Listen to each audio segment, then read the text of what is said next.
851X ইয়াত আমি FFE fitting কৰিম আৰু আপোনালোকক ভিডিঅ'টো সম্পূৰ্ণ দেখাম কেনেকুৱা ফিটিং কৰিব লাগে। আপোনালোকে ভিডিঅ'টো সম্পূৰ্ণ চাই থাকক আৰু চাই থাকোঁতে লাইক আৰু কমেণ্ট এটা কৰি দিব। এতিয়া আমি ক্ৰেংকশ্যাফ্টটো ঘূৰাই কিনে ইঞ্জিনটো টাইমিং কৰি লৈছোঁ। 3টা দাঁতৰ মাজত আছে এই দাগটো চাইছে, 3টা দাঁতৰ মাজত এই দাগটো থাকিব লাগিব, নহ'লে ইঞ্জিনটো টাইমিঙত নহ'ব।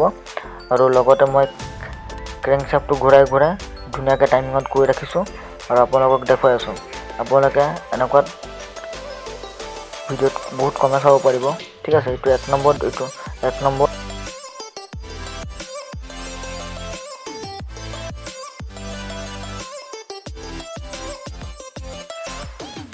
দিব পাৰি দিয়া বুলি নহয়, আঠা লগালোঁ, পাম্পটো এটা ফিটিং কৰিম মই।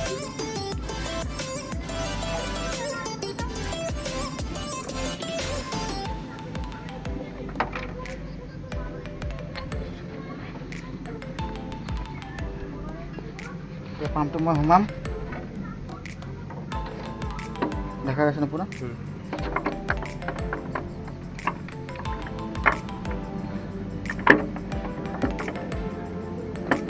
পাম্পটো ফিটিং হৈ গৈছে ন, মোক এতিয়া পাম্পটো ফিটিং কৰিলোঁ। এতিয়া আমি 22 নম্বৰটো টাইট দিম আৰু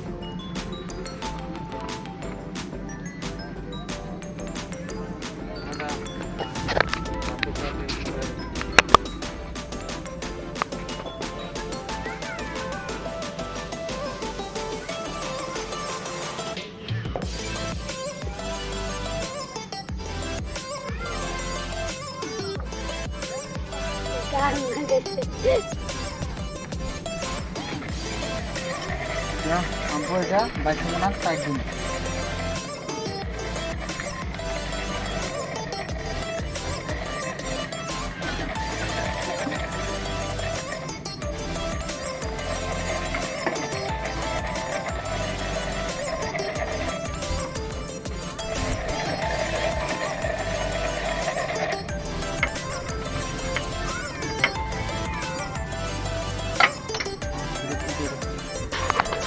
পাম্পটো মই ফিটিং কৰিলোঁ, টাইমিং কৰি কিনে এতিয়া পাম্পৰ লকটো খুলিম আৰু হাই প্ৰেছাৰ পাইপবিলাক লগাম।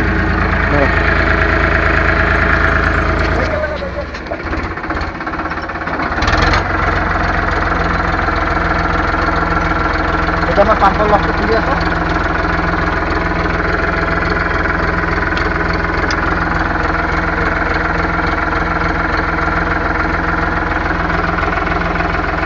পাম্পৰ লকটো খুলি দিলোঁ, এতিয়া পাম্পটো আনলক কৰি আছোঁ।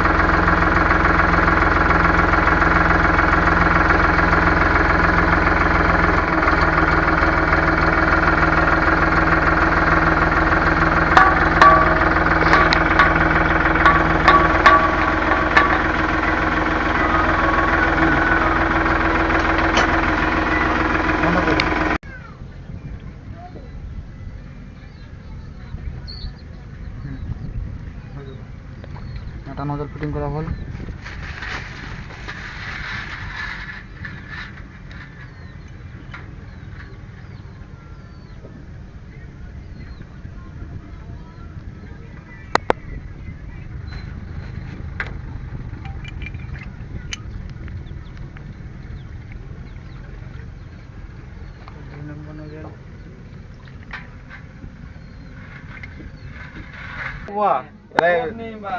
এতিয়া গোটেইটো পাম্প লগালোঁ, ফিল্টাৰ লগালোঁ, এইটো ফিল্টাৰ লগালোঁ, ৱাটাৰ ছাপ্লাইটাৰ মেইন ফিল্টাৰ আৰু পাম্প ফিটিং কৰিলোঁ। আৰু এতিয়া নজল পাইপবিলাক গোটেইখিনি লগোৱা হ'ল। লগোৱাৰ পিছত এতিয়া মই পাম্পৰ পৰা হাৱা ওলাম। এতিয়া এয়াৰটো ওলাই আছোঁ। এয়া এইটো পাম্পৰ পৰা হাৱা ওলাই আছোঁ। এইটো এনেকৈ কৰি ল'ব আপোনালোকে, পূৰা পাম্পৰ পৰা তেল পেলাই ল'ব দেই। এইটো পাম্পৰ পৰা হাৱা ওলোৱা হৈ গ'ল। এতিয়া আমি হাৱাটো ওলোৱা হ'ল। এতিয়া আমি এইটো টাইট দিম, অভাৰফ্ল' লাইনটো।